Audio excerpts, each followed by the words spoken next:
Saya ingin mengucapkan Sinyen Kuaile, Wan Serui, Santi Cefuni. Lihat kiri kanan katakan gongsi, gongsi. Silakan duduk jemaat Tuhan. Hari ini kita merayakan ya, kita merayakan ini. Saya melihat banyak yang pakai warna merah-merah. Tadi pagi juga ada yang pakai topi yang ada rambutnya gitu.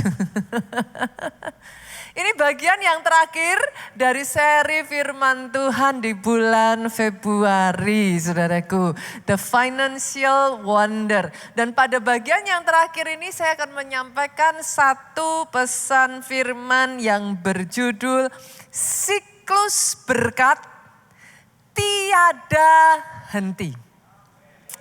Pernahkah saudara mungkin bertanya-tanya di dalam hati pastor, bukannya Tuhan tuh nggak memberkati saya sih. Tuhan memberkati saya tahu itu. Tapi kok rasanya itu cuman kayak sebentar gitu. Tidak terus menerus. Bukannya Tuhan meninggalkan saya, ada masa-masa kelimpahan. Tapi justru yang ada sekarang ini rasanya seperti kayak back to ground zero again gitu. Hidup tuh rasanya kayak keuangan saya itu roller coaster. Sebentar di bawah, sebentar di atas. Izinkan saya membuka firman hari ini dengan pertanyaan ini Bapak Ibu. Berapa banyak dari saudara yang rindu berkat Tuhan atas hidupmu tidak hanya berhenti di satu masa. Boleh saya lihat tangan-tangan terangkat? Semuanya angkat tangan. Berapa banyak dari saudara yang rindu berkatnya selalu baru setiap hari, never ending blessing. Boleh saya dengar amin yang keras dari tempat ini? Dijadikan.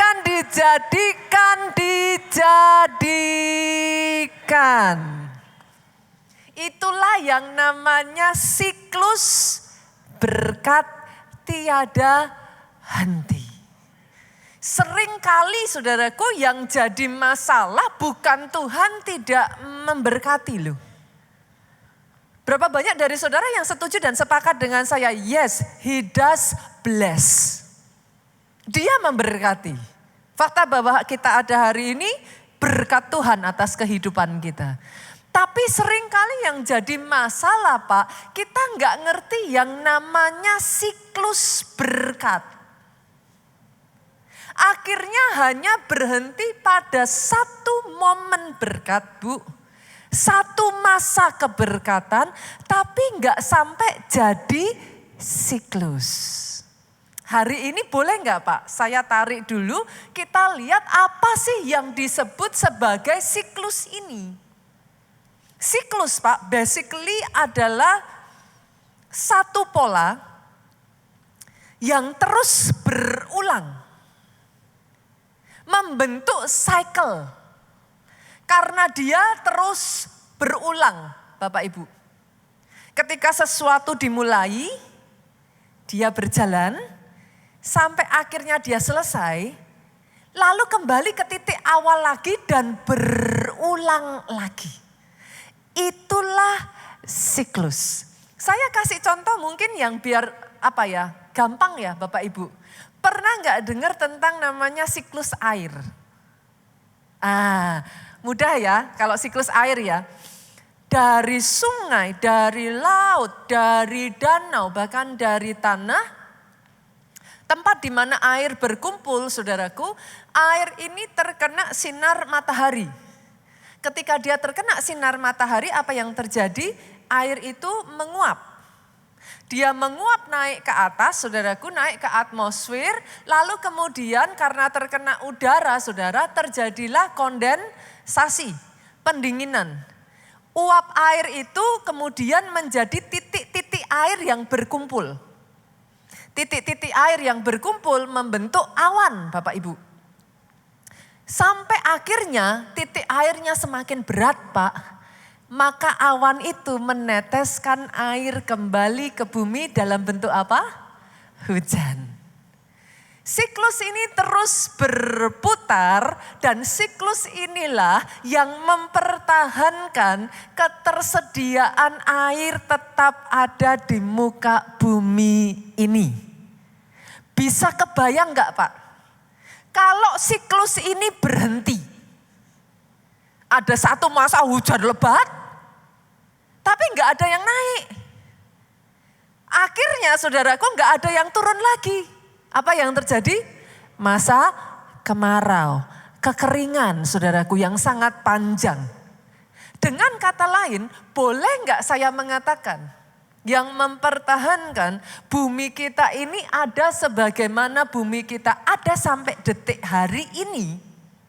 Samse katanya sudah miliaran tahun saudaraku. Bukan hanya ketersediaan air, keberadaan air Bu. Tetapi siklusnya yang membuat air tetap ada. Sampai di sini dulu, boleh ya? Saya tarik ini sekarang. The same thing with blessing. Sama halnya dengan berkat. Banyak orang hanya mengalami satu momen berkat. Ya sudah, diberkati. Tapi karena nggak ngerti yang namanya siklus berkat, satu momen berhenti, tidak berputar dan menjadi berkat yang tiada henti atas hidupmu. Hal yang sama dialami bangsa Mesir. Masih ingat nggak Bapak Ibu, bangsa Mesir pernah mengalami satu momen berkat yang dahsyat sekali. 7 tahun masa kelimpahan. Itu satu momen berkat yang wow saudara. Kalau zaman sekarang saudaraku, itu satu momen di mana omsetnya melejit. Cuan Bu. Zaman sekarang kalau foto kan biasanya cuan gitu saudara. Cuan di mana-mana. Penghasilan naik drastis, omsetnya naik. Penjualan terus. Melonjak saudaraku. Sayangnya lah ini yang jadi sayangnya. Biasanya bersamaan dengan naiknya penghasilan Pak. Naik juga tuh yang namanya gaya hidup. Bangsa Mesir lupa. Yang namanya benih gak pernah boleh dihabiskan. Selalu harus ada benih untuk ditabur lagi. Satu masa mereka ngalami fase kelimpahan. Tapi kalau panennya dihabiskan, panennya difoya-foyakan, pesta fora, mereka menghambur-hamburkan, tibalah datanglah masa kekeringan. Ketika masa kekeringan datang, tidak ada lagi benih untuk ditaburkan. Sehingga berhenti sampai pada satu momen berkat. Tidak berjalan menjadi siklus berkat. Ujungnya yang terjadi krisis finansial yang sangat mengerikan di bangsa Mesir pada saat itu. Firman hari ini basically Bapak Ibu, saya ingin mengajak setiap kita, yuk sadari Tuhan bukan hanya mau memberkati saudara. Tuhan bukan hanya mau kasih ikannya, tapi Dia mau berkat itu menjadi siklus yang tiada henti. Bukan hanya ikannya, tapi kailnya. Sehingga terus berlanjut, berputar dari generasi ke generasi sampai turun-temurun. Aminnya boleh yang paling keras. Basically pertanyaannya simple. Saudara mau berkatnya hanya satu masa atau berkelanjutan? Jangan sampai bukan hanya satu momen gak jadi siklus, tapi malah masuk ke siklus kemiskinan. Apalagi ini pastor siklus kemiskinan. Besar pasak daripada tiang. Mau berapapun juga akan habis. Kalau sudah besar pasak daripada tiang, berapa aja habis, akhirnya masuk siklus apa? Hutang. Pinjol. Akhirnya gali lubang, tutup lubang.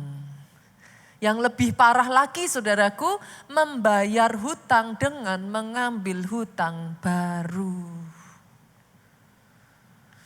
Akhirnya siklus kemiskinan yang terjadi. Mau berapapun berkat Tuhan tidak akan pernah cukup. Sampai di titik ini, boleh ya Bapak Ibu ya? Oke ya, saya bawa lanjutannya ya. Kita sudah memahami bahwa yang Tuhan mau dalam hidupmu bukan hanya satu momen berkat. Satu momen berkat itu baik, tetapi Tuhan mau itu menjadi siklus berkat yang terus berkelanjutan atas kehidupanmu. Pertanyaannya sekarang, bagaimana supaya siklus itu terus berputar, kan gitu? Saya akan bagikan 3 hal Bapak Ibu. Supaya siklus berkat itu tidak berhenti, tetapi dia terus berputar. Yang pertama saudara, dibutuhkan yang namanya kesetiaan. Kesetiaan ini saudaraku seperti ritme. Dia irama yang mempertahankan tap tap tap tap tap tap tap tap tap tap. Dia seperti irama saudara. Karena siklus berkat tidak berputar di atas momen berkat. Siklus berkat berputar di atas irama ini. Kesetiaan inilah Pak yang akan mempertahankan siklusnya terus berputar. Bukan hanya pernah kerja, tapi terus kerja. Semakin kerja keras, akhirnya kerja pintar. Jadi terus diputar.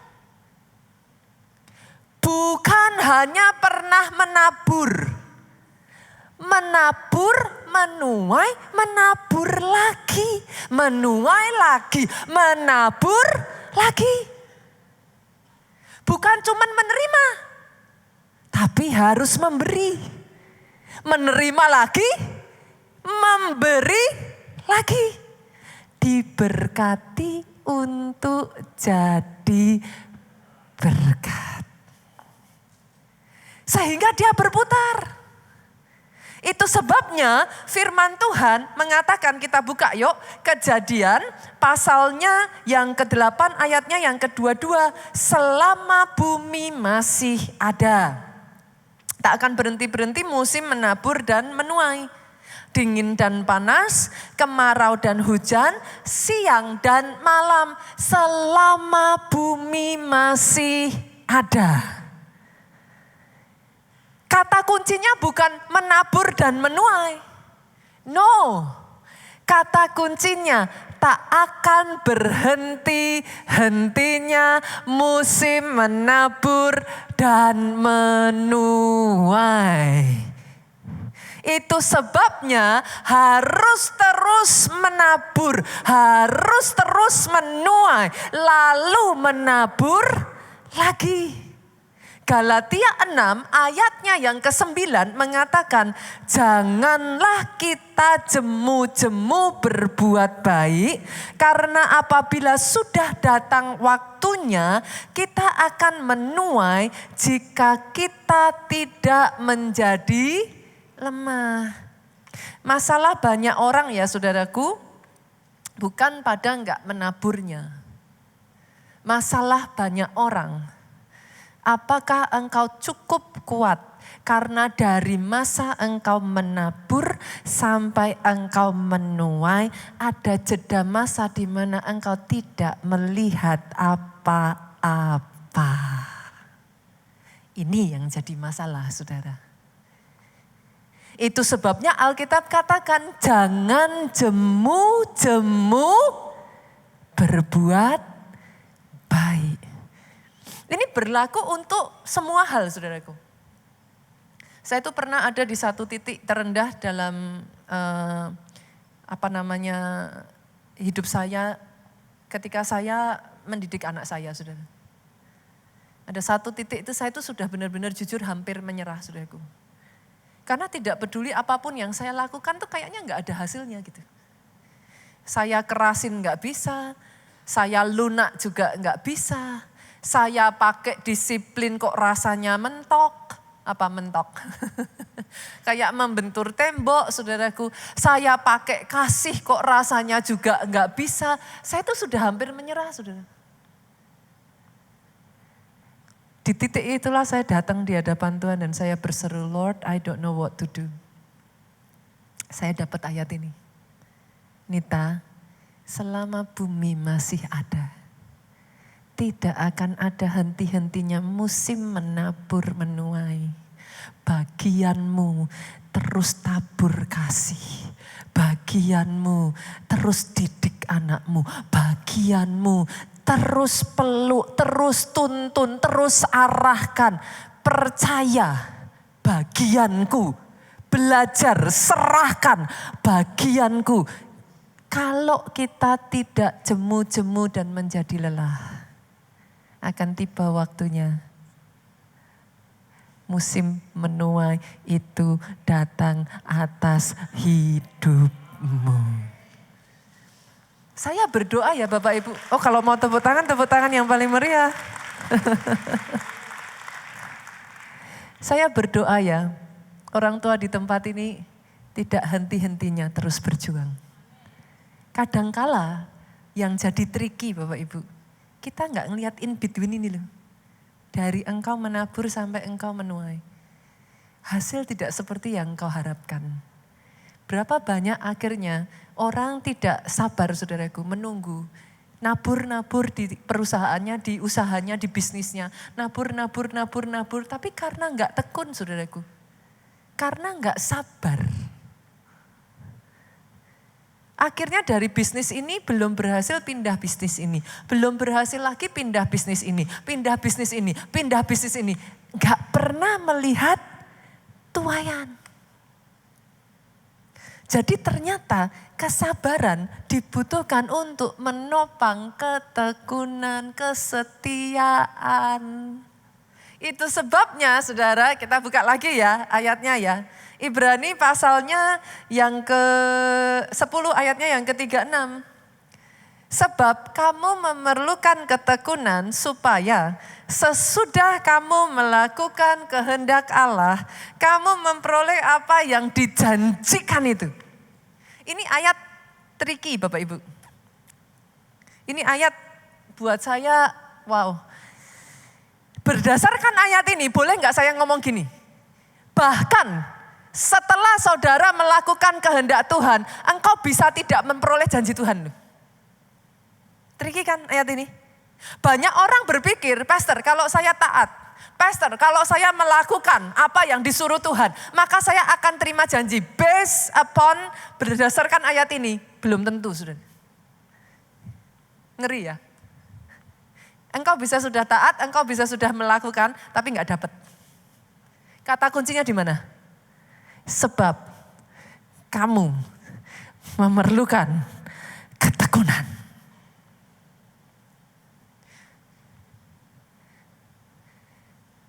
Tanpa ketekunan, berkat itu hanya berhenti pada satu momentum. Dengan ketekunan, itu menjadi siklus yang terus berputar atas hidupmu. Masih ingat kisah saudaraku bagaimana Ishak menabur? Dia bertambah kaya, kian lama kian kaya. Menurut saudara apa yang membuat taburan Ishak itu berbuah begitu rupa, dia menuai sedemikian rupa? Apakah karena tanahnya subur? Coba, apakah karena tanahnya subur? Jelas-jelas mereka ada di masa kekeringan. Kesetiaan Ishak lah untuk terus menabur. Kesetiaan Ishak lah untuk terus taat, membuahkan tuaian pada akhirnya. Jadi yang pertama saudaraku, kalau saudara mau siklus itu terus berputar, belajar untuk setia. Setia dalam pekerjaan yang kau kerjakan Bapak Ibu. Jangan dikit-dikit bosen, dikit-dikit gampang nyerah. Amin. Setia dalam kasihmu kepada pasanganmu, setia kepada kasihmu kepada anak-anak, sekalipun rasanya belum berbuah Pak, pengennya dicekik. Tapi ketika terus memilih untuk mengasihi.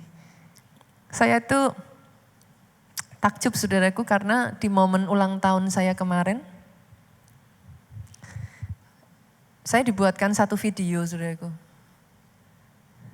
Dan anak saya ini mengatakan di video itu, saya enggak kebayang katanya, if my mom is not you, what will I be? Dia berkata, saudaraku, thank you for being patient. Karena bersabar bahkan di titik di mana aku sangat susah untuk dikasihi. Dan saya melihat dari situ anak saya ini sangat banyak berubah Bapak Ibu. Tanpa saya sadari tiba-tiba semua perubahan itu, semua yang saya lakukan masih sama. Tapi tiba-tiba ketika saya tidak menyerah, saya terus setia melakukan, sekalipun belum melihat ritme itu berputar. Sampai di satu titik, tuaian datang tepat pada waktunya. Satu kali ada seorang petani, saudaraku. Petani ini menanam, dia masih petani pemula, saudara. Dia menanam benih di kebunnya, saudaraku. Saking antusiasnya dia, saudara, dia nggak sabar menunggu benih ini tumbuh. Setiap hari, saudaraku, pagi hari, sebelum dia melakukan yang lain-lain, dia akan datang ke tempat di mana dia menanam benih itu, lalu dia cangkul lagi benihnya untuk dilihat, sudah tumbuh belum. Ketika dia lihat benihnya, loh, kok masih belum ada apa-apa, belum tumbuh. Dia tutup lagi benihnya. Saudara. Besoknya dia semangat lagi. Saudaraku. Dia 45 semangat. Dia datangi lagi benihnya itu, dia penasaran. Apakah hari ini si benih udah tumbuh? Dia cangkul lagi saudara. Dia lihat lagi. Kok belum tumbuh? Seminggu berlalu, menurut saudara apa yang terjadi? Busuk, saudara.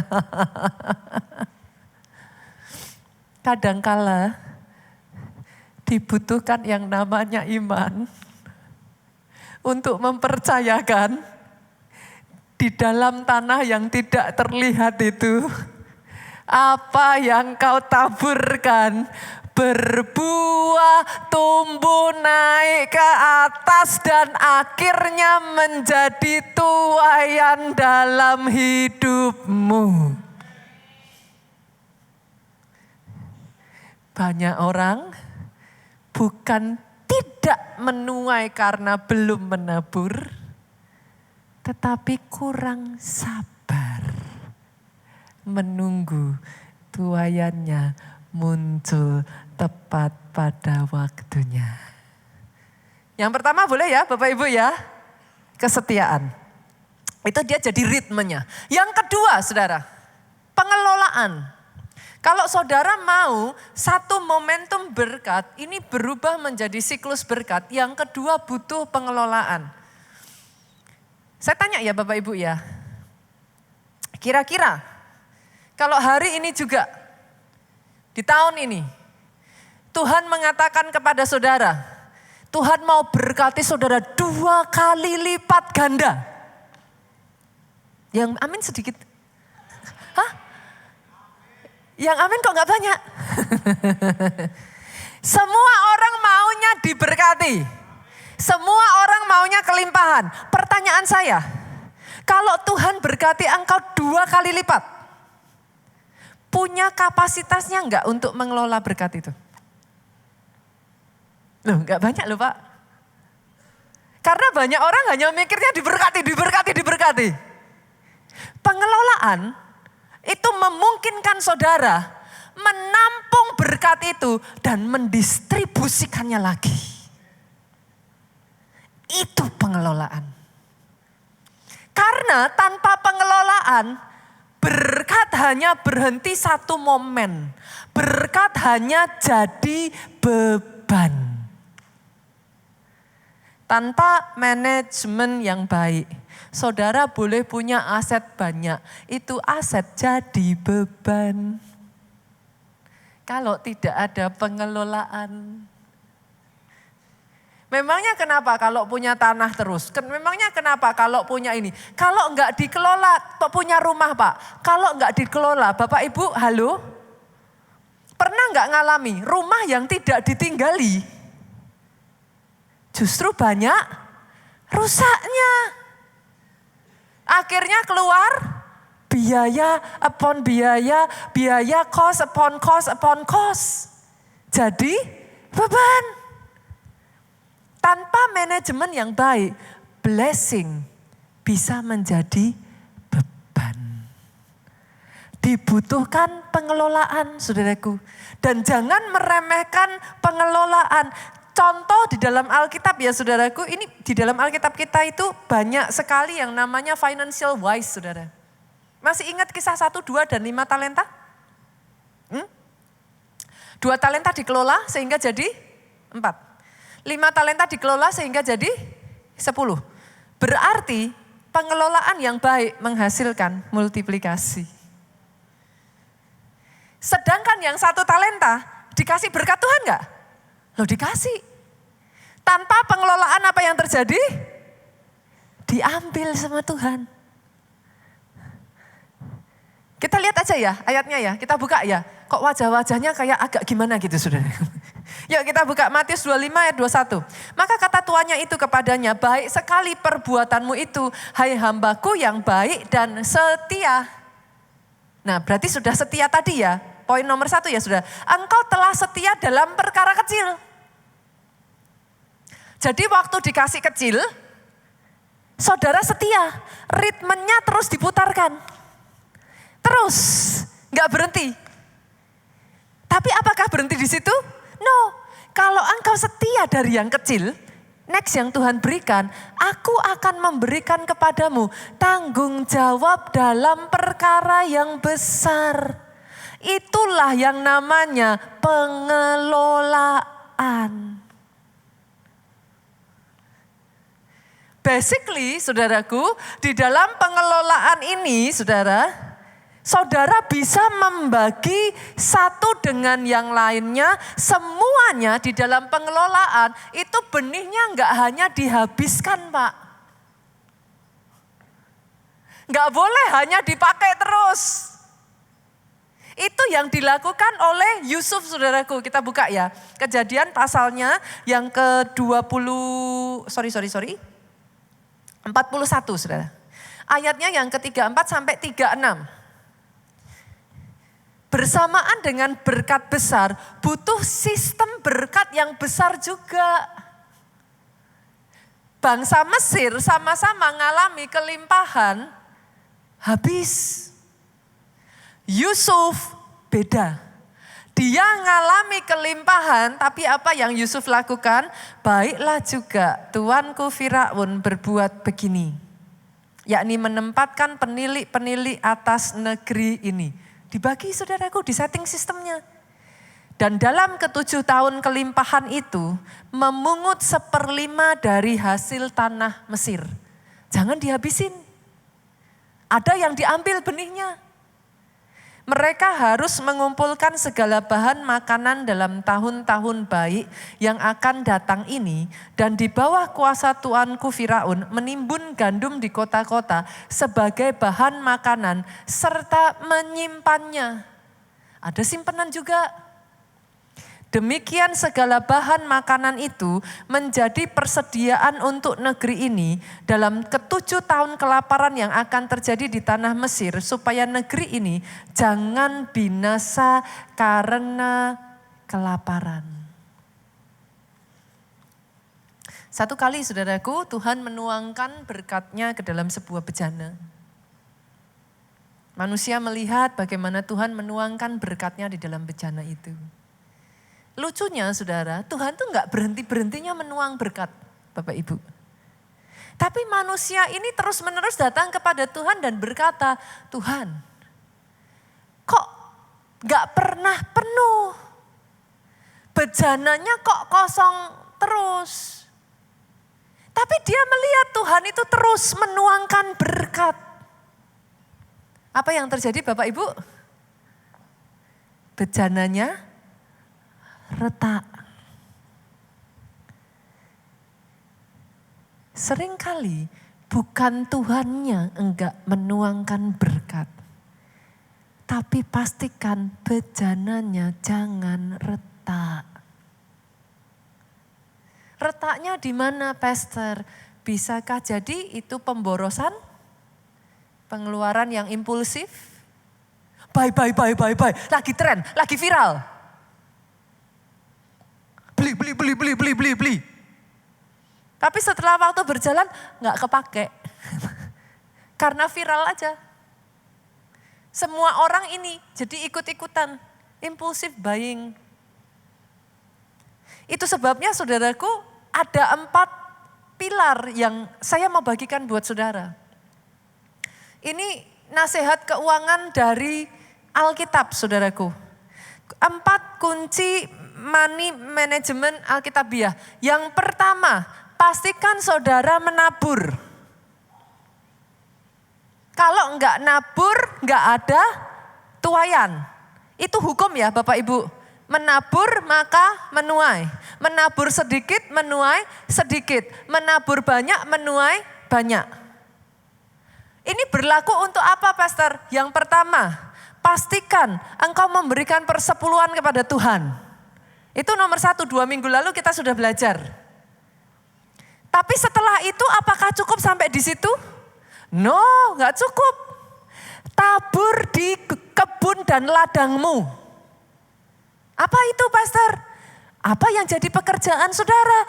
Apa yang jadi mata pencaharian? Apa yang menghasilkan dalam kehidupan saudara? Tabur. Banyak orang baru usaha sebentar dapat keuntungan dihabisin. Baru usaha dapat dihabisin. Semua-muanya dihabisin. Mau sampai kapan kebunnya bertumbuh baik? Yang sepakat katakan amin. Harus ditabur. Tabur banyak dapat banyak. Tabur sedikit dapat sedikit. Usaha yang engkau fokus pasti akan maju. Tapi yang saudara enggak tabur banyak, ya enggak akan bisa maju. Di mana engkau menabur, perjuanganmu di situ akan maju. Jadi pastikan harus nabur. Yang ketiga, menabur kepada sesama. Apa maksudnya Pastor? Saudara dari kecil udah dibesarin sampai sekarang dengan pengorbanan dari orang tua. Setelah diberkati, jadi berkat buat orang tua. Aminnya yang paling keras. Jangan setelah diberkati lupa. Tabur untuk orang tua. Tabur siapa lagi sesama? Orang di sekelilingmu. Engkau diberkati, orang di sekelilingmu juga diberkati. Tabur kepada orang di sekelilingmu. Tabur kepada sesama siapa lagi? Gak pernah tahu saudaraku. Kadangkala Tuhan suruh engkau untuk menabur. Kerjakan. Yang pertama untuk Tuhan. Yang kedua tabur di ladangmu. Yang ketiga tabur kepada sesama. Yang kedua saudaraku. Nah ini yang saya katakan. Banyak gereja mengajarkannya enggak seimbang. Nabur aja terus. Tapi kalau enggak ada pengelolaan. Saudara enggak investasi. Taburan ini kan menjadi perputaran ya saudaraku. Tapi investasi inilah yang membuat multiplikasi terjadi atas hidupmu. Pastikan engkau investasi. Investasi di mana, Pastor? Pastor, jangankan investasi, untuk hidup aja masih susah. Segala sesuatu itu kan ada tingkatannya ya Bapak Ibu. Saudara nggak tiba-tiba langsung ini kan. Pastikan dulu saudara jangan besar pasak daripada tiang. Dengan seberapapun yang saudara dapatkan, engkau bisa hidup dan bahkan engkau bisa menabung. Engkau bisa menyisihkan. Nanti naik lagi levelnya, sampai di satu titik engkau investasi. Investasi kemana Pastor? Ini emas udah naik, ini yang pegang emas nih, emasnya udah pada naik nih, sekarang udah turun lagi gitu kan. Mungkin emas naik, gantian ke perak misalkan. Investasi apa lagi? Aset.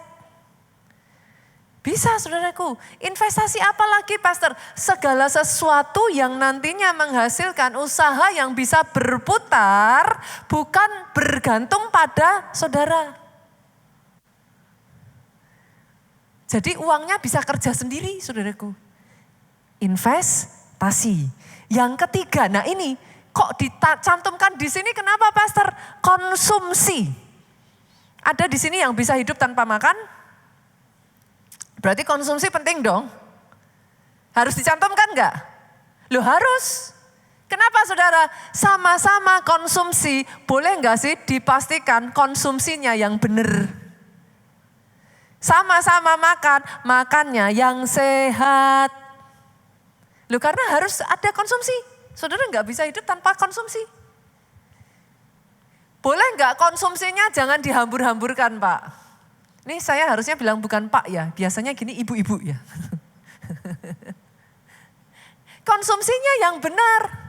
Jangan konsumsinya akhirnya besar pasak daripada tiang. Dalam hal ini saya sangat banyak belajar dari suami saya saudaraku. Pak Jo itu selalu mengajarkan terus, mengingatkan terus. Bersamaan dengan naiknya berkat harus diperhatikan gaya hidup. Karena kalau enggak konsumsi ini enggak akan ada habisnya saudaraku. Banyak orang tidak menerima janji berkat bukan karena enggak ada berkatnya loh. Tapi hancur dikonsumsi ini. Habis tuh. Enggak ada benih lagi untuk musim berikutnya. Kalau saudara enggak punya benih lagi untuk musim berikutnya, dia hanya berhenti pada momen, satu momen. Tidak bisa berputar menjadi siklus berkat. Jadi pastikan konsumsinya harus diperhatikan. Dan yang keempat, banyak yang hancur, bukan nomor 1, 2, 3, tapi nomor 4, enggak ada cadangan. Pengeluaran saudara sudah terlalu besar sampai-sampai cadangan ini dilupakan saudara. Akan ada musim-musim tertentu di mana cadangan menjadi benteng di musim kekeringan. Kalau saudara tidak memperhatikan cadangan ini, habis Pak. Buat saudara yang memungkinkan, yang mampu, yang paling tidak dulu saudaraku, BPJS, asuransi. Saudara pastikan kalau memungkinkan bagi saudara ambil asuransi. Ini saya enggak di-endorse ya saudara, agent manapun. Tapi yes, ini money management. Di dalam Alkitab mengajarkan saudaraku. Tadi Yusuf ada yang disimpan. Harus ada lagi yang ditaburkan, ada yang ditimbun, ada yang dipakai untuk cadangan. Dari situ pengelolaan yang baik, berkat yang Tuhan berikan terus berputar semakin lama semakin besar jadi siklus berkat atas hidupmu. Itu sebabnya Amsal mengatakan, yuk kita buka saudaraku. Amsal 21 ayat 20, harta yang indah dan minyak, amazing ya saudara. Di Alkitab tuh sangat banyak ayat-ayat yang money wise saudara. Harta yang indah dan minyak ada di kediaman orang bijak. Tetapi orang bebal memboroskannya. Coba tanya kiri kanan saudara, apakah kamu bijak? Katakan saya bijak. Katakan kamu bijak. Di sini nggak ada yang bebal, aminnya boleh yang paling keras. Itu sebabnya di rumah saudara harta yang indah, minyak tidak pernah berkesudahan, terus mengalir. Yang boros-boros buang ke laut, saudara. Aminnya, yang paling keras, saudara. Jadi yang kedua, yang mempertahankan siklus adalah pengelolaan. Jadi yang pertama tadi apa Bapak Ibu? Kesetiaan ya, dia jadi ritme. Pap, pap, pap, pap, pap, pap. Yang kedua, pengelolaan. Yang ketiga, ini enggak kalah pentingnya saudaraku. Ucapan syukur. Ucapan syukur hubungannya apa Pastor? Ternyata saudaraku sama seperti tanaman. Ada tanaman-tanaman tertentu itu hanya bisa tumbuh di iklim tertentu. Ucapan syukur ini atmosfer yang paling disukai berkat Bapak Ibu. Sejak dari hari ini saya berdoa tidak ada lagi sungut-sungut, tidak ada lagi komplain, tidak ada lagi terus. Kenapa? Itu menolak berkat. Ucapan syukur itu menjadi atmosfer yang membuat berkat itu bertumbuh semakin subur bahkan bermultiplikasi. Loh benar saudaraku, saya kasih contohnya ya, yuk kita lihat. Matius pasalnya yang cerita dari 5 roti 2 ikan saudara, 14 ayatnya yang ke-19. Lalu disuruhnya orang banyak itu duduk di rumput dan setelah diambilnya 5 roti dan 2 ikan itu, Yesus menengadah ke langit dan mengucap berkat. Dia memberkati, dia mensyukuri, lalu memecah-mecahkan roti itu dan memberikannya kepada murid-muridnya, lalu murid-muridnya membagi-bagikannya kepada orang banyak. Saya tanya Bapak Ibu, yang ada di tangan Yesus berapa? 5 roti dan oke. Kebutuhannya memberi makan berapa orang? 5.000 orang laki-laki. Belum perempuan, belum anak. Saya tanya Bapak Ibu, kira-kira 5 roti 2 ikan kebutuhannya 5.000 berarti sedikit atau banyak? Sedikit. Ada enggak di sini? Yang di tanganmu sedikit tapi kebutuhannya banyak. Ketika itu terjadi, Yesus kasih teladan. Dia menengadah ke langit, mengucap berkat. Bukan ngomel. Tuhan, ini nanti kayak gimana nih kebutuhannya banyak, tapi gimana nih adanya cuma sedikit. Bukan ngomel. Pada saat Yesus menengadah ke langit, dia mengucapkan berkat. Di situ financial wonder terjadi. Sadarkah saudara? Ini 3 poin ini jangan dipisahin loh ya. Saya nggak ngomong bahwa saudara cuma ngucap syukur doang loh ya. Terus mengadakan itu diem aja enggak loh ya saudara. Jadi jangan dipisahkan, ada fasenya. Tapi yang ketiga ini saudaraku, atmosfer ucapan syukur ini membuat engkau merasa lebih kaya. Loh iya enggak sih? Iya kan? Biar saudara punyanya sedikit. Biar keajaibannya masih kecil. Tapi kalau banyak, kita tuh ngerasanya terus-menerus kurang gitu Bapak Ibu. Saya itu mengembangkan satu habit yang bahkan sekarang tuh dalam kehidupan saya udah jadi apa ya, udah bukan ini lagi ya. Ini sudah menjadi kayak apa, lifestyle gitu. Saya tuh paling senang mensyukuri berkat kecil Bapak Ibu. Saudara akan melihat di dalam setiap kali saya pergi atau apa ya. Saya kan selalu ngomong Tuhan tuh baik. Suami saya tuh pernah tanya, sayang, orang cuman kayak gitu doang kok segitunya sampai kayak gitu. Saya tuh berkali-kali saudara, even hal yang sangat kecil. Mau parkir, ini teman-teman leader yang biasa pergi sama saya udah tahu. Udah ngalaminya saking seringnya saudara. Mau parkir berapa waktu yang lalu baru aja kejadian nih. Saya pergi sama istrinya Pak Budi itu. Kita tuh habis layat, kita habis ke rumah duka saudaraku, kita mau makan. Pergilah kita jalan, habis dari rumah duka mau makan, kita daerahnya itu deket sama daerah Pluit, saudaraku. Saudara tahu dong Pluit Sakti itu yang segitu banyaknya makanan itu di sana. Nah, paling susah dapat parkir di sana, saudara. Kita lewat itu udah ngelihat kayak penuh sekali.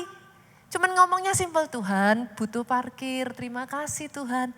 Baru mau jalan saudaraku cari parkir, satu mobil keluar, set, langsung masuk. Kecil kan? Saya pikir kita parkir, terus habis itu kita jalan untuk cari restorannya saudaraku. Nggak nyangka ternyata restorannya persis di depan tempat parkir. VIP. See? Ngucap syukur. Kecil.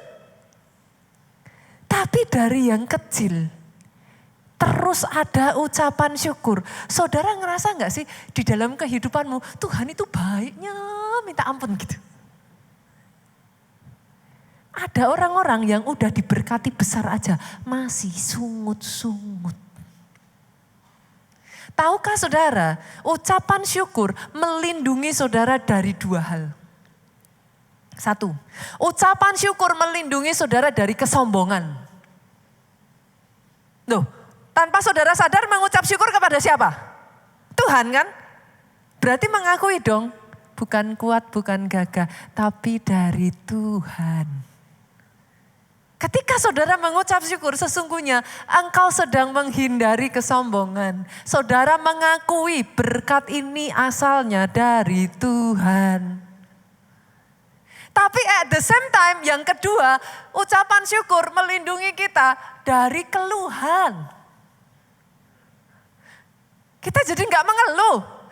Kenapa? Karena kalau sombong tadi, kita lupa berkat itu dari Tuhan. Kalau keluhan, kita merasa Tuhan gak mampu memberkati kita. Dan ucapan syukur menghancurkan keduanya. Dari ucapan syukur itulah yang kecil, dari yang kecil dimultiplikasikan sampai jadi siklus berkat. Saya tutup dengan ayat ini, Mazmur 100 ayatnya yang kelima, sebab pemain musik boleh maju ke depan. Tuhan itu baik. Kasih setianya untuk selama-lamanya. Dan kesetiaannya tetap turun-temurun. Bukan hanya dia memberikan berkat yang bisa kau nikmati hari ini. Tapi sampai ke anak cucumu.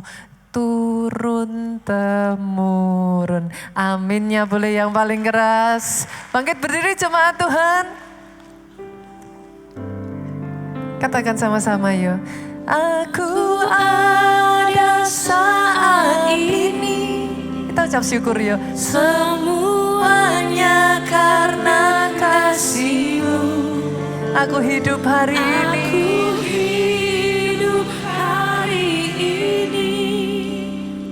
Semua berkat kemurahan-Mu. Katakan terima kasih Yesus. Engkau sangat baik, teramat baik. Aku ada saat ini. Semuanya karena kasih. Aku hidup hari ini. Semua berkat kemurahan-Mu. Terima kasih.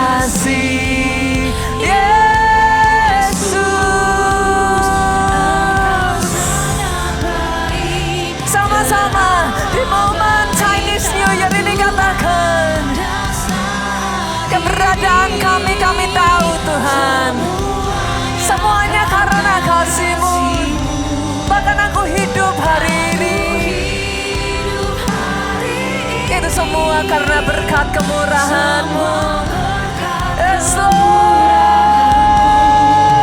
terima kasih Yesus, Engkau sangat baik. Aku ada saat ini, semuanya karena kasih-Mu. Dan aku hidup Tuhan, hari ini sebagaimana aku ada, semua berkat kemurahan-Mu. Hari ini kami mengangkat ucapan syukur.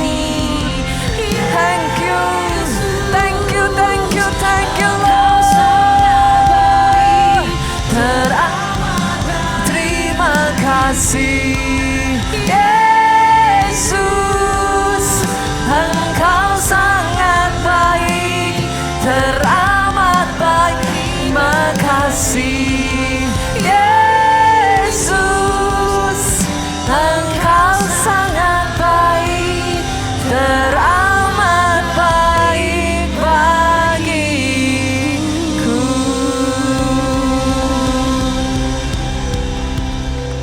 Kami menutup bulan Februari ini Tuhan dengan satu understanding. Kasih setia-Mu tidak berkesudahan, tetap sampai turun-temurun. Bukan hanya satu momentum berkat di dalam kehidupan kami, tapi siklus berkat tiada henti. Angkat kedua tanganmu saudaraku. Terima berkat Tuhan ini. Diberkatilah saudara oleh Tuhan. Amin. Diberkati keluargamu oleh Tuhan. Amin. Kedua tangan yang kau angkat tinggi di hadapan Tuhan ini, yang dikerjakan tanganmu, dibuatnya berhasil. Amin. Sepanjang 2026 ini, apapun boleh terjadi, tapi langkahmu selalu disertai dengan keajaiban. Pulang dari tempat ini kau bawa sukacita, damai sejahtera Allah Bapa, cinta kasih Yesus Kristus, persekutuan dengan Roh Kudusnya sekarang sampai selama-lamanya. Engkau yang diberkati diurapi, katakan dengan suaramu yang paling keras, amin.